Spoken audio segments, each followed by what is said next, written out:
I broke up with my boyfriend and we agreed to stay friends, but he no longer wants to pay my rent like before. I asked him to at least cover half, but he says, we aren't a couple, it is not his responsibility. But we are friends and friends should support each other. I was left without a flat from one day to the next and with a landlord looking at me like I was a criminal, while a lawyer talked about signs of signature forgery and my name started being associated with the word fraud. The worst part wasn't just having to pack my things and go back to my teenage bedroom at my parents' house, but finding out that the bank had already put an internal flag on me as if I were a walking risk. All of that whole label, came from a signature that, in my opinion, was just correcting an injustice. So I'm going to explain how I supposedly ended things maturely with my ex and ended up being treated like I'd stolen something. I really thought I had ended things with Tomas in the most adult way possible. There was no yelling, no broken plates, no third parties involved.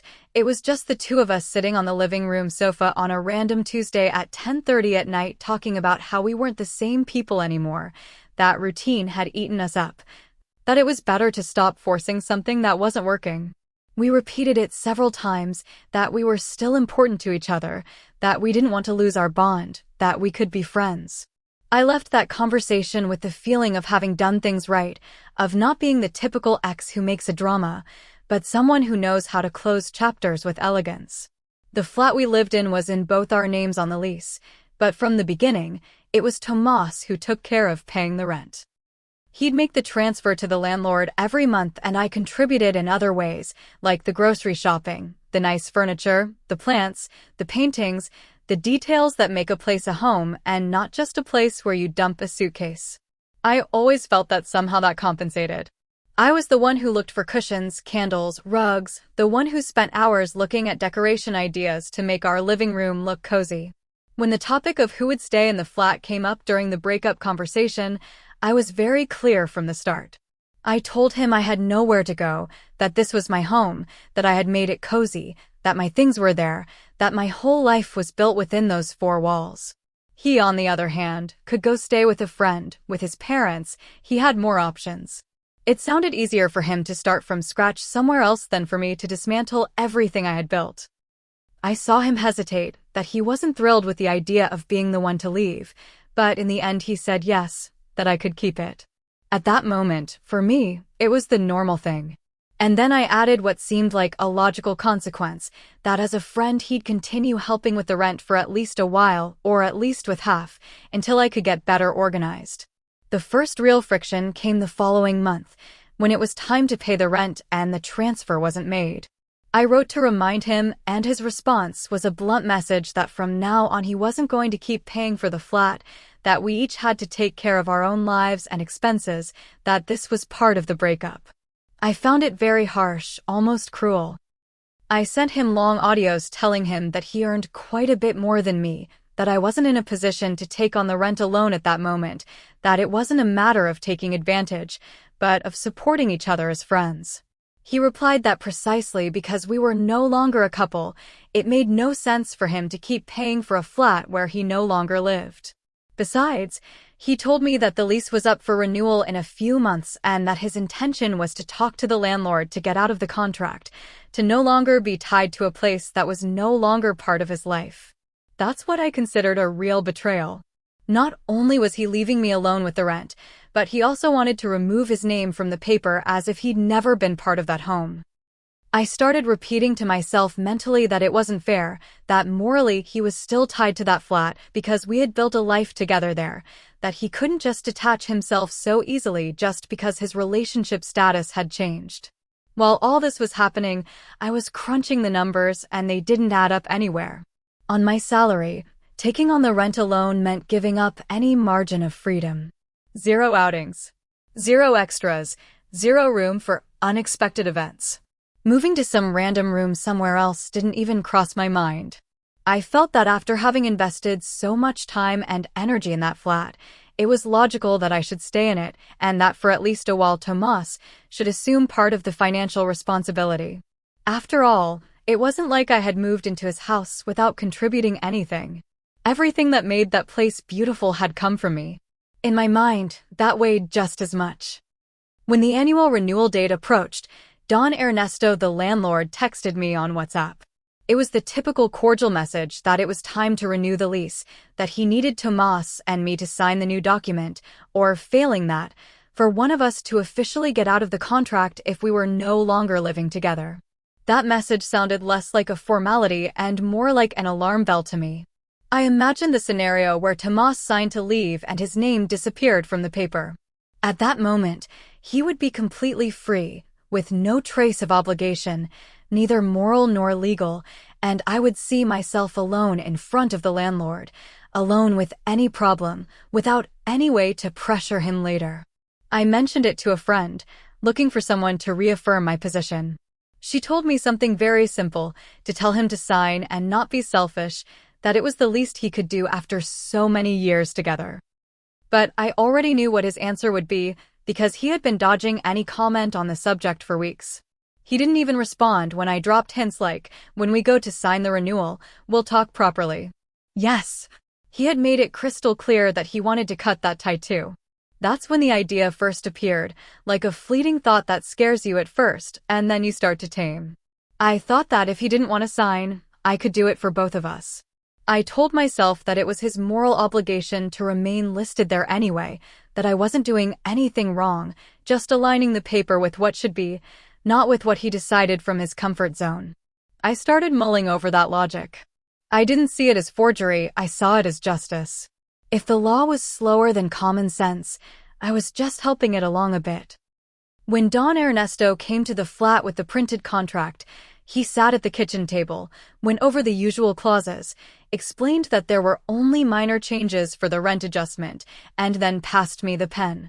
I signed my part without hesitation, where it said Tenant Laura.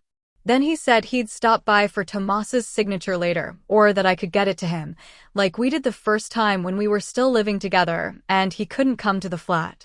He left the document on the table, said goodbye, and left. That night I was left alone with the contract in front of me. I saw the two signature lines, mine already done and Tomas's blank, waiting. I stared at his name for a while, imagining how he would have responded if I had really asked him again to sign. And I came back to the same conclusion. He was going to refuse, because for him it was very easy to erase himself from the equation and leave the problem to me. I remembered his signature perfectly. I had seen it on the old contract, on packages that arrived at the flat, on some other documents, quick, slanted strokes, with a very marked curve on the first letter. I picked up the pen, hesitated, put it back on the table. I walked around the living room for a bit, as if that would change anything. In the end, I sat down again, took a deep breath, and traced his name just as I had it in my head. My hand trembled a bit at the end, but it looked very similar. While I was doing it, I repeated to myself what I had already decided to believe, that I wasn't impersonating anyone, that I was signing for something that was his responsibility anyway. When I finished, I felt a strange mix of tension and relief. I looked at the contract and no longer saw an empty space, but the two signatures where they were supposed to be. It was like winning a silent battle. I told myself that now, if he wanted to play dumb and run away, there would be a paper to stop him, a document that would remind him he was still tied to that flat. I didn't think about big words like crime, or laws, or protocols.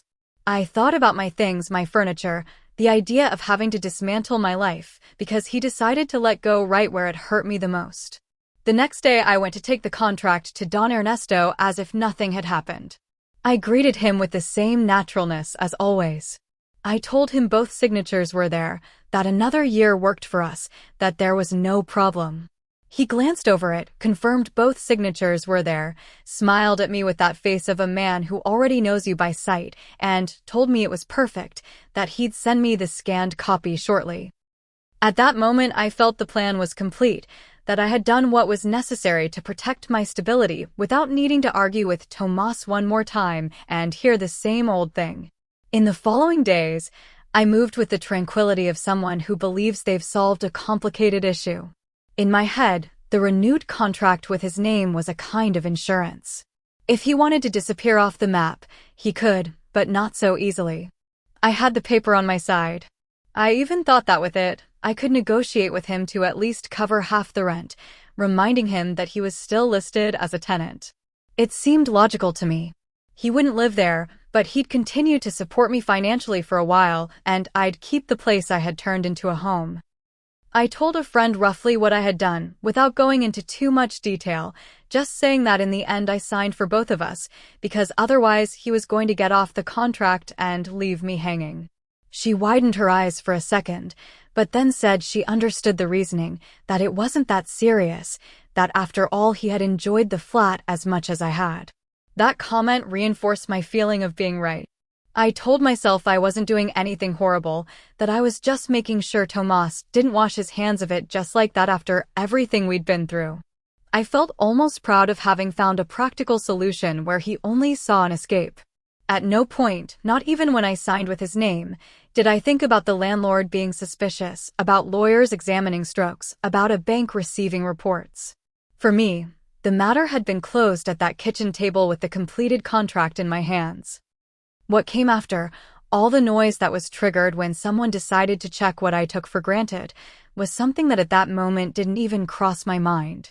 I just saw a girl who had ended things well with her ex, trying to make that maturity also translate into concrete support, even if he resisted understanding it. Comments. Anonymous User 1 says, "You call it ending things maturely, but in reality what you did was try to keep all the benefits of the relationship without the commitment part, staying in the flat, him continuing to pay, and on top of that using. We're friends as an argument for him to take responsibility. And when he set a boundary, instead of accepting your financial reality, you decided to write his signature. That's not maturity, it's manipulating the situation so that nothing changes for you." OP's response. Commitment doesn't just disappear from one day to the next just because a label changes. It makes no sense for someone with more financial resources to wash their hands of it while the other person is left carrying the entire burden. I wasn't trying to keep benefits, I was trying to make the transition less violent. And yes, friends support each other. The fact that he preferred to cut everything off abruptly doesn't mean I had to just accept him leaving me alone with a rent we shared from the beginning. Anonymous User 2 says, "Signing for another person on a contract isn't aligning the paper with the reality that should be. It's forgery no matter how you spin it. You knew perfectly well that he didn't want to stay on that contract. You said it yourself. You used his name to force him to be in a place he had already said he wanted to leave? That's not justice, it's deceit." OP's response. I signed thinking about what was fair, not what was convenient for him at that moment. What one wants is one thing, and what's right is another. If he could build that home with me, enjoy it, and then simply disappear when it's no longer convenient, where does my part fit in? The contract only reflected that he was still tied to something that isn't erased overnight. Whether it's called one thing or another in legal terms doesn't change the underlying reality I was trying to protect. Anonymous User 3 says, "It's very telling that at no point did you consider adjusting your lifestyle, looking for another flat, sharing with someone, or accepting that the house was no longer just yours. You preferred to play with a document and someone else's signature rather than accept that you had to reorganize. Your whole story is along the lines of I made it a home. I invested, I deserved to stay, but the contract reflected something else and you forced it to match what was convenient for you." OP's response. Of course it would have been easier for everyone if I had just packed my things and gone to any empty room, but I don't see why I always had to be the one to give in more. I'm not going to downplay what I invested just because in the end he decided that his name on a piece of paper was no longer convenient for him. I looked for a way to maintain some stability without having to dismantle my life. And if that meant I had to accept him remaining listed where he always was, it seemed like a logical solution to me at the time, not a crime. Update 1. For the first few days after signing the contract, I lived in a kind of false calm. I felt I had finally done something concrete to protect my stability and that the issue with Tomas and the flat was somehow resolved. I went back to my routine, to my plants, my cushions, my candles, as if the simple act of having the signed paper was enough to leave the uncertainty behind. Until one day the phone rang and I saw Don Ernesto's name on the screen. He usually texted me on WhatsApp, so a direct call was already strange. I answered thinking it would be something about the building, and as soon as I heard his tone, I knew something was wrong. He didn't sound like the friendly man who came to check the boiler or collect the rent with bad jokes. He sounded serious, almost cold. He told me he had sent a copy of the renewed contract to Tomas's email to confirm everything was in order, because he hadn't heard from him in a while, and that he had replied saying he hadn't signed anything, that we had broken up months ago and that wasn't his signature. I felt a pit in my stomach, but my reflex was to react defensively. I told Don Ernesto that Tomas was resentful about the breakup, that he was probably trying to get out of the flat, that it was his signature, that we had talked about it, and I didn't understand why he was acting surprised now. Don Ernesto didn't buy it so easily. He told me he understood that breakups were complicated, but for him, the important thing was to know if the document was valid or not. He stressed that if one of the tenants denied their signature, he couldn't just pretend nothing was wrong. I continued in that vein of downplaying everything, insisting that Tomas was exaggerating, that he had authorized it at the time, that he wasn't going to have it so easy. He asked me with that uncomfortable calm if I had any message or email where Tomas confirmed he wanted to stay on the contract. I didn't know what to say. The only things that existed were his messages saying the exact opposite. We agreed to meet in person to talk it over calmly. When he came to the flat, he no longer noticed the plants or the paintings. He just put the contract on the table and pointed to Tomas's signature. He said he had compared it with the one on the old contract and that although they looked similar, there were details that didn't quite match up. I came out with the typical line that signatures never come out the same, that it depends on the pen, the day, the rush. I tried to bring it to an emotional level. I told him that Tomas had left me, that I couldn't go to anyone's house, that he did have a place to fall back on, that it was unfair that on top of everything he was trying to get his name off the contract and leave me alone with the landlord. But Don Ernesto was no longer in understanding father mode. He was in a landlord who doesn't want problems mode.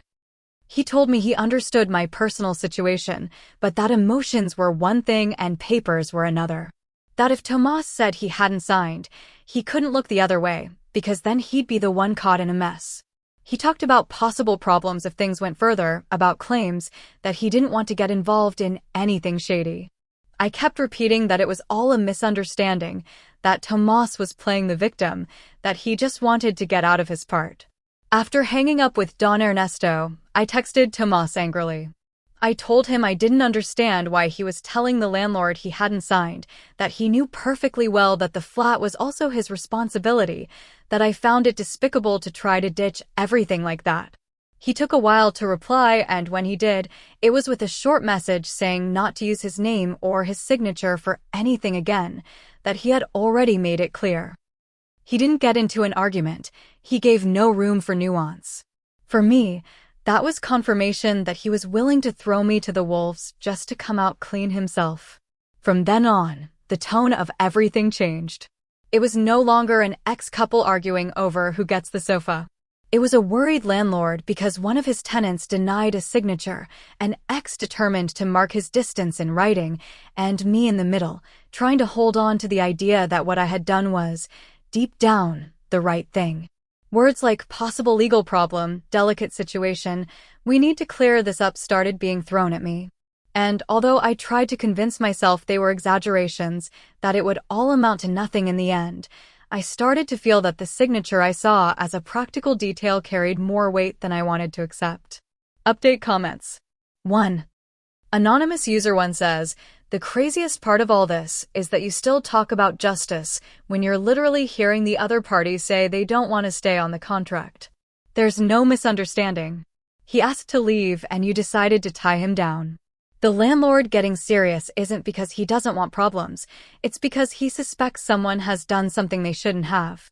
OP's response.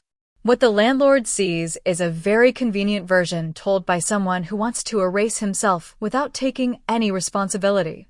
Tomas can say 1,000 times that he doesn't want to continue, but that doesn't erase the years he was there enjoying the flat while I took care of everything else. If he had been clearer and more human from the beginning, it wouldn't have had to come to these kinds of solutions.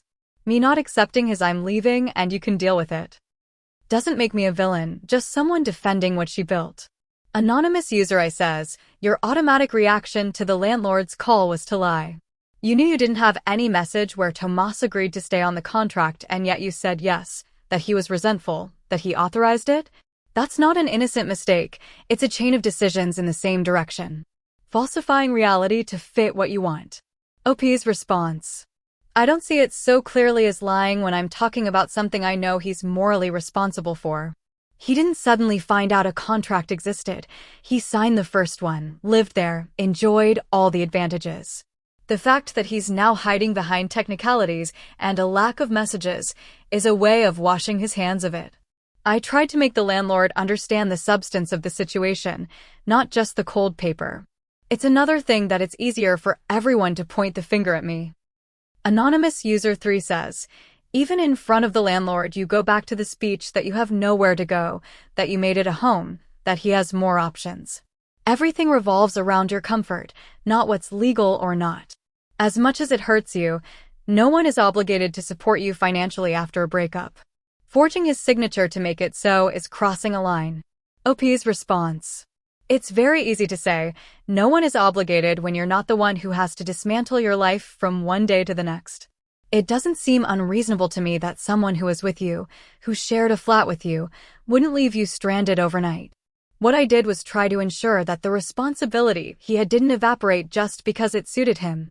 The fact that everything is now read in a legal key is one thing, but the bottom line remains that he chose the most comfortable path for himself, and I had to find alternatives. Update 2. After that tense call, Don Ernesto decided he wasn't going to be left in doubt.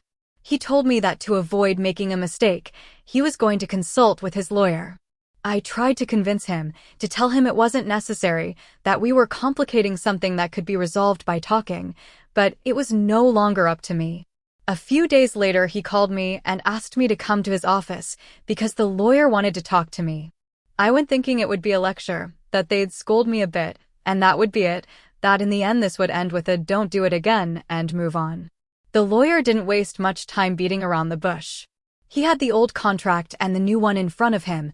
He placed them side by side and pointed to Tomas's signatures.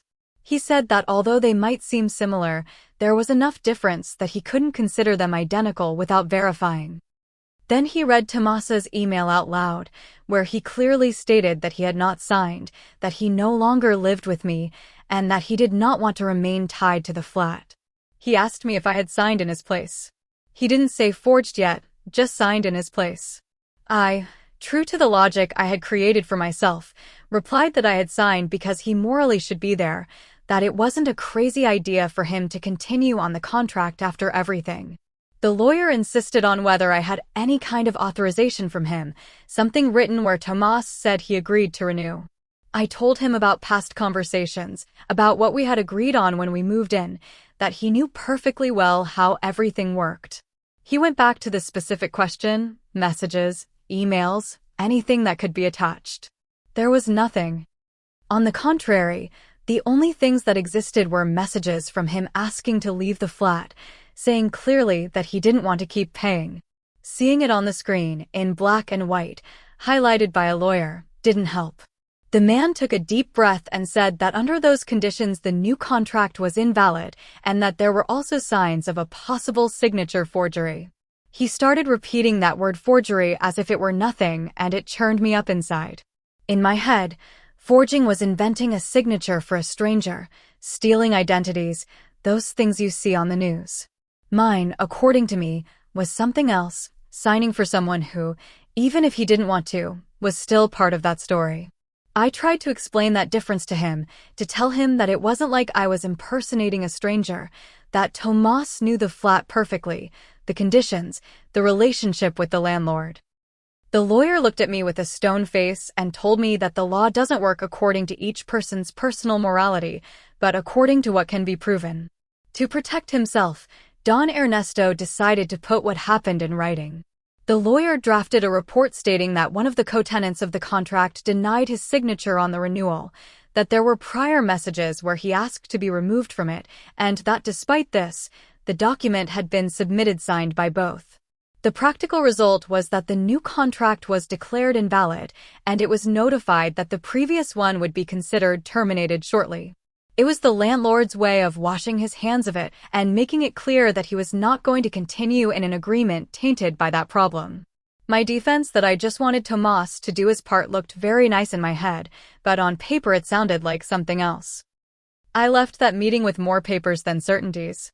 I had in my hand a copy of the report where my name appeared next to the words signature forgery and a deadline to leave the flat if no other type of agreement was reached, which I already saw as impossible. I felt attacked from all sides, by the ex who was playing innocent, by the landlord who was suddenly no longer the nice man he always was, by the lawyer who reduced everything to technical phrases. I went back to the flat and looked around thinking that everything I understood as home had been swept under a label of legal problem in one fell swoop. I tried to tell myself that I could still fix it, that maybe if I talked to Tomas in person, if he recanted to the landlord, everything would just be an anecdote. But as soon as I wrote to him to suggest talking, all I got was silence. Not even a reproach, nothing. And that silence, added to the lawyer's cold words, made it clear to me that for them the story was already framed in a way that I didn't have much room to move. I still maintained that what I did made sense, but the others had already placed it in the fraud box. Comments on Update 2. Anonymous User 1 says, "It's impressive how you cling to the concept of morally he's responsible to justify something that on a practical and legal level is exactly forgery. The lawyer told you clearly. The law isn't based on your personal interpretation, but on evidence. But you prefer to stick to your own made-up code, where everything that benefits you falls into the category of justice." OP's response. The thing is, the law often lags behind what happens in real life. If we only went by papers, anyone could say I didn't sign and wash their hands of it after years of sharing something. I understand that the lawyer doesn't care about the context. He gets paid to follow a protocol. But that doesn't erase the substance. Tomas was trying to disappear from a commitment that existed. And if I hadn't done anything, the only one who would have been harmed would have been me. I don't think it's so unreasonable to ask for that to be taken into account too. Anonymous User I says, "You say that forgery is something you see on the news, as if you have to scam millions for it to count. Don't you want to accept that you did it on a smaller scale? But directly. You put someone else's signature on an official document without their consent. What bothers you isn't the word, it's that you can no longer hide the fact behind your explanations." OP's response. It's not that the word itself bothers me, it's the weight they put on it. They lump it in the same category as people who do terrible things, when mine was an attempt to have a real responsibility recognized. If Tomas had faced up to it, there wouldn't have been any questionable signature. It's very easy to paint me as the worst when the root of the problem is that he decided to disappear just when he was needed most. Anonymous User 3 says, "The lawyer's report doesn't attack you from all sides, it simply describes what happened. One of the tenants asked to leave and you submitted a contract as if he had agreed to stay. From that point on, any sensible landlord would do the same as Don Ernesto. The fact that everyone else agrees on seeing it as fraud and only you keep calling it justice should give you a hint." OP's response. Everyone agrees on seeing it as fraud because it's more convenient to place the responsibility on one person. Don Ernesto wants his rent secure. The lawyer wants nothing to splash back on him. Tomas wants to come out clean. I'm the piece that doesn't fit in that equation, so it's logical that the focus is on me. The fact that they've chosen to use that word doesn't mean my version of things ceases to exist. They're just not interested in looking at it because it complicates their narrative. Update 3. The flat wasn't just a contract between 3 people. Behind it, there was a non-payment insurance and a guarantee linked to the bank. We signed that at the beginning, almost without reading, like everyone does, and I had sort of forgotten about it until the problem started to escalate. When Don Ernesto's lawyer sent his report, the financial institution also found out. One day they called me to verify information related to the rental contract, with that friendly tone they use when they really want to see how you might get them into trouble. They asked me very specific questions, since when had Tomas not lived in the flat, were we still together or not, had he been present at the renewal, had he signed in front of the landlord. I answered by beating around the bush, trying not to say yes or no. I talked about verbal agreements, couples' decisions, that everything had been done in a climate of trust. The person on the other end of the phone kept hammering on the same point. They needed to know if Tomas had authorized in writing to remain on that contract or if there was any doubt about his signature. It got to a point where I knew that any extra word could make it all worse, so I just said that we were in a misunderstanding that the landlord was already handling with his lawyer. The call didn't end there. A few days later, they summoned me to the office in person, supposedly to review the documentation. There they told me very politely that when there are indications that a signature may not be authentic, the institution has an obligation to register the incident. They used an expression that pierced me a little more than the previous ones. Document fraud. They explained that even if Tomas didn't want to file a criminal complaint, they couldn't just pretend nothing happened when there was a report from the landlord saying that one of the tenants denied having signed. They didn't arrest me. There was no trial, nothing dramatic like in the movies. What they did was something more silent. They noted in their internal systems that there had been a signature problem on a contract where I was listed as a party. I tried to ask to what extent that affected me, if it was something that would be erased over time, if it would stay there forever.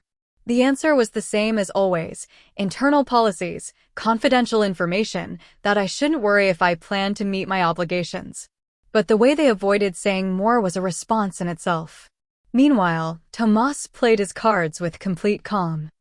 He didn't file a formal complaint because I suppose he didn't feel like dragging himself into a long and tedious process either, but he did make it very clear in writing that he didn't want to remain tied to the flat or to anything I signed.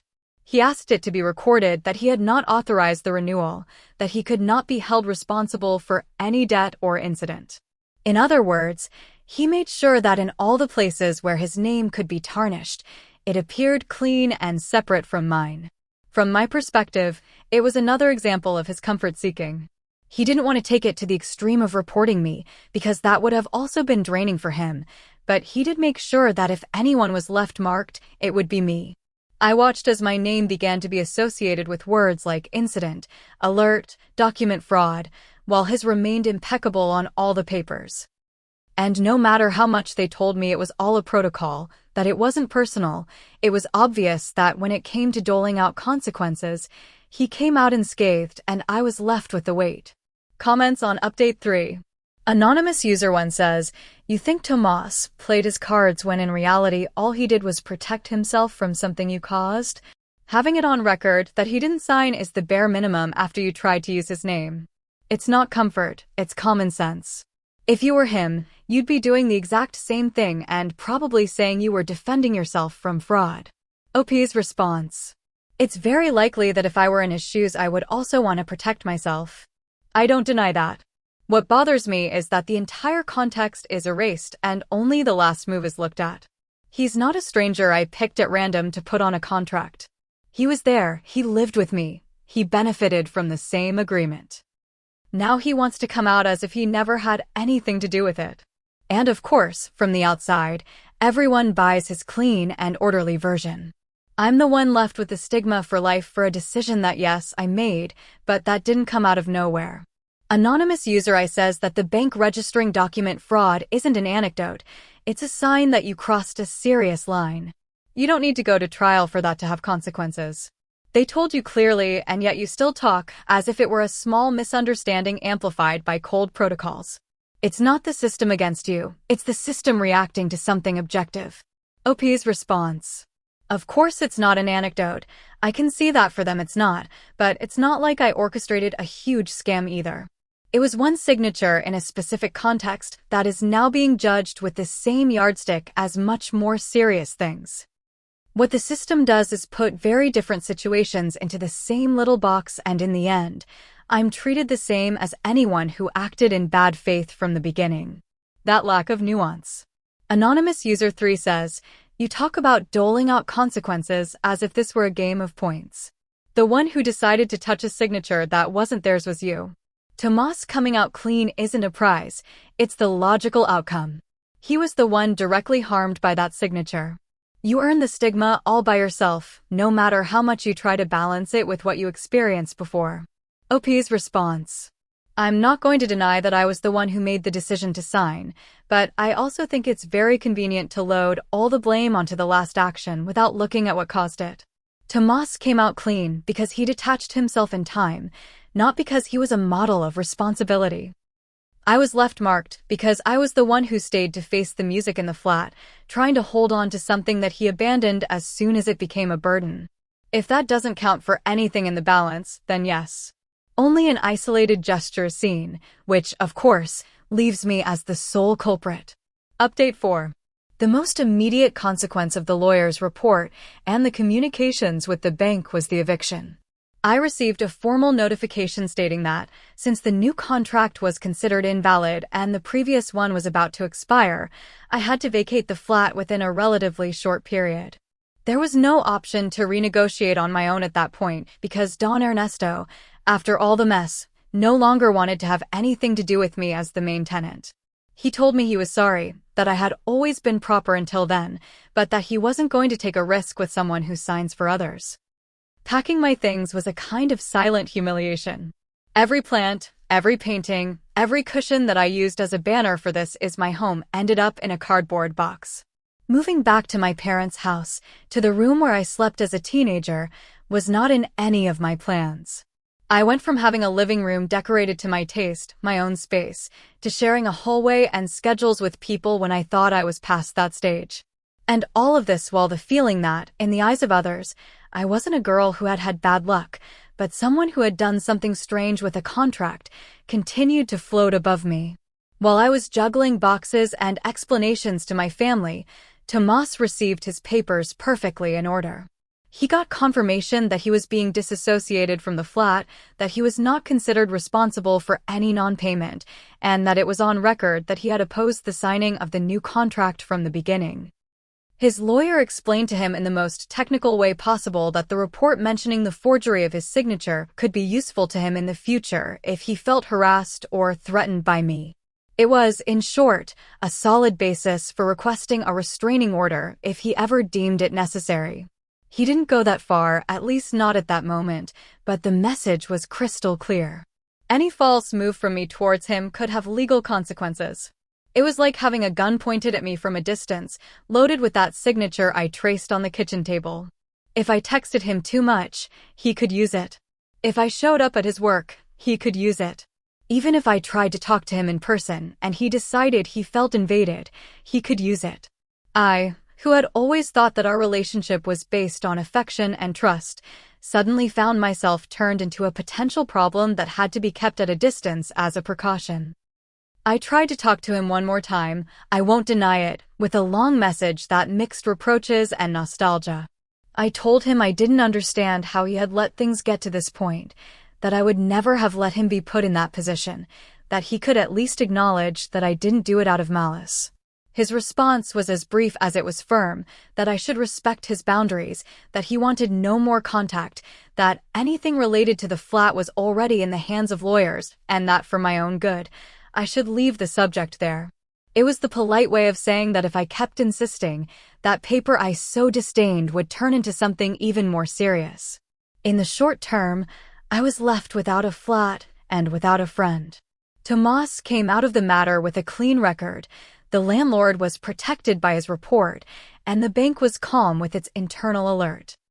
I was the one who ended up back in my parents' bedroom with the label of having forged a signature for a friend stuck to my forehead, even if no one said it out loud.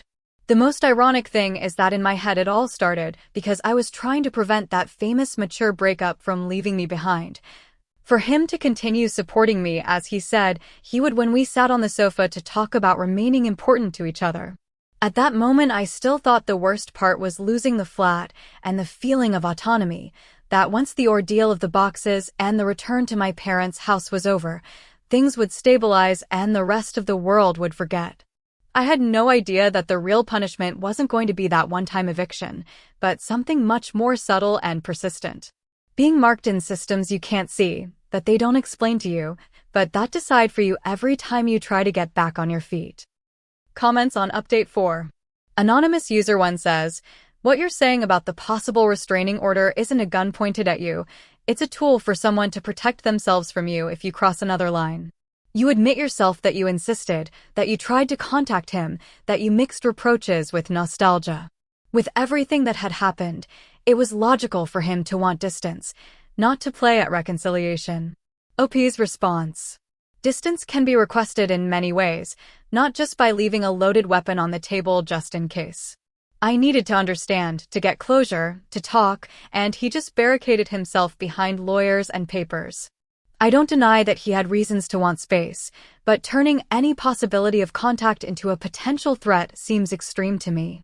In the end, what it feels like is that any gesture I make will be used against me, and that's not normal either.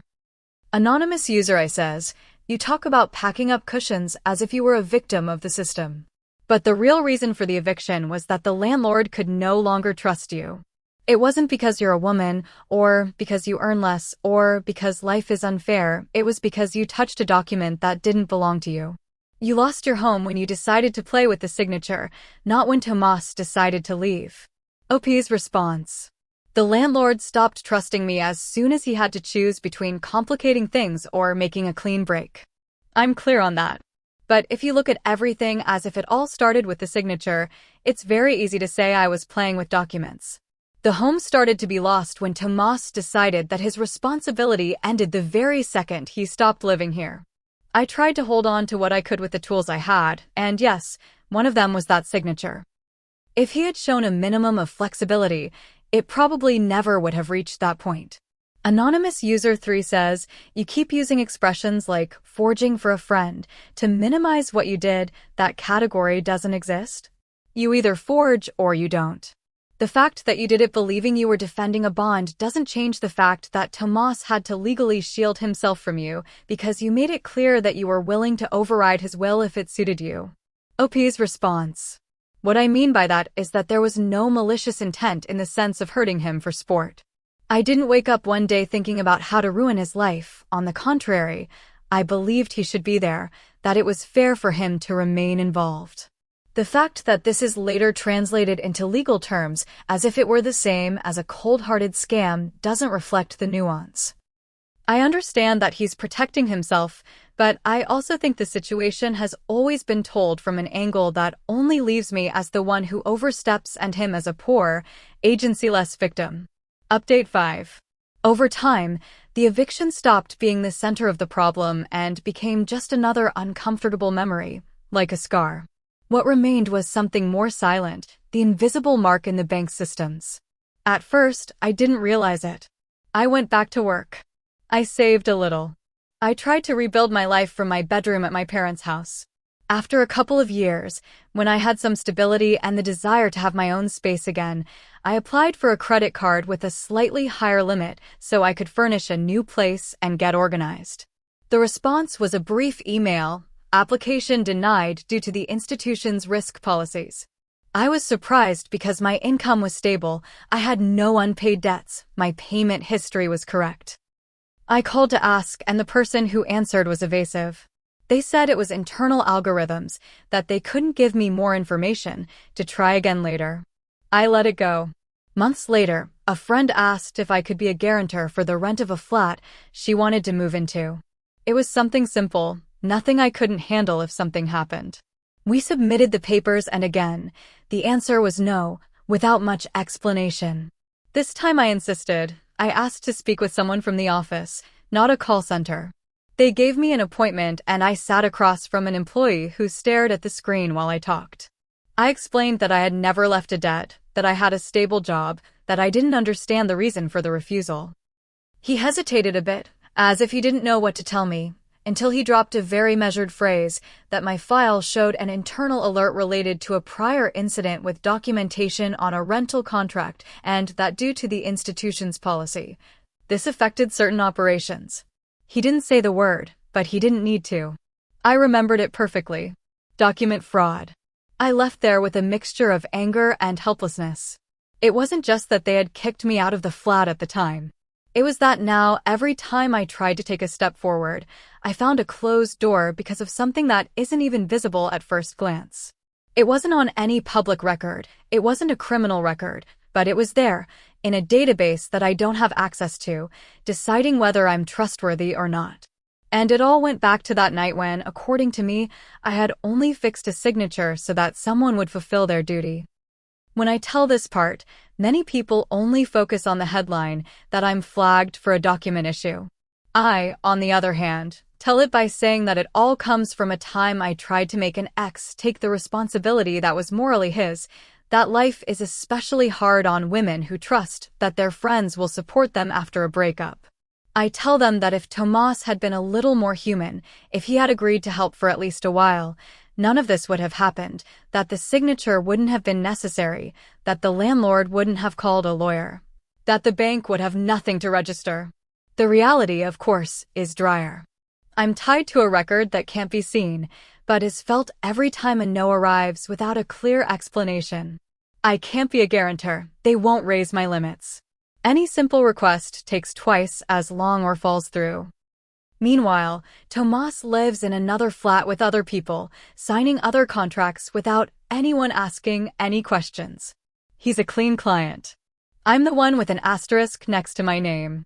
And no matter how much I insist on repeating that it all started from a supposedly mature breakup, what remains in practice is a label. I've learned to move with that shadow, to anticipate that they'll probably say no and look for shortcuts, to resort to other people to be listed for me when needed. I still maintain that what I did wasn't as monstrous as they want to paint it, that it has been exaggerated out of fear and for convenience. But I also know that by trying to tie Tomas to a piece of paper, I ended up tying myself to a record I can't break free from. And even though I still maintain that my reasons made sense, the consequence is that there are doors that will never open for me as easily as for someone who never decided to sign for another. Comments on Update 5. Anonymous User 1 says, "The silent punishment you described doesn't come from being a woman or from trusting a friend. It comes from the bank not trusting someone who has already had an incident with a contract. It's simple risk management. You can tell the story however you want, but from the outside, what's seen is that if you touch someone else's signature once, it's logical that they don't want to make you a guarantor for anything." OP's response. "The fact that it's risk management doesn't change that in practice it puts me in the same category as people who have done much more serious things. It doesn't seem proportional that one specific decision in a very specific context closes doors for me years later as if I were a constant threat. I understand the bank protecting itself, but I also think there's a total lack of nuance. In the end, the whole story is reduced to a line on a screen and everything else disappears." Anonymous User 2 says, "You keep using the phrase, 'what was morally his,' as if it were an eternal wild card.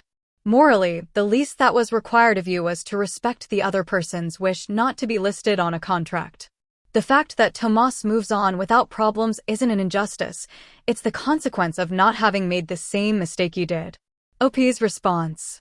"For me, morally, it also counts not to abandon the person with whom you shared a life. He could have looked for a middle ground. Helped for a while, talked to the landlord with me, whatever. Instead, he chose the quick path of disappearing and considering everything closed. I'm not saying I didn't make a mistake. I'm saying that only mine is looked at and not everything he decided not to do. If that doesn't enter the equation, it's normal that the story seems so simple." Anonymous User 3 says, "You say that what remains is a label, but in reality, what remains is the consequence of your actions. That label didn't appear on its own or by chance. You earned it by tracing a signature that wasn't yours. As long as you keep seeing everything as a huge, disproportionate injustice instead of as the real price of your decisions, it's hard to believe you wouldn't do something similar again if the situation pressured you." OP's response. "I'm not going to deny that the label originated from a decision of mine. That's clear.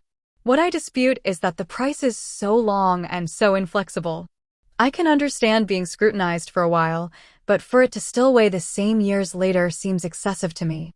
And no, it's not that I'm eager to repeat the move, but I'm also not going to spend my entire life beating myself up over something that already had more consequences than anyone would have imagined at the time. For me, moving forward also means not getting frozen on the worst day of my administrative life."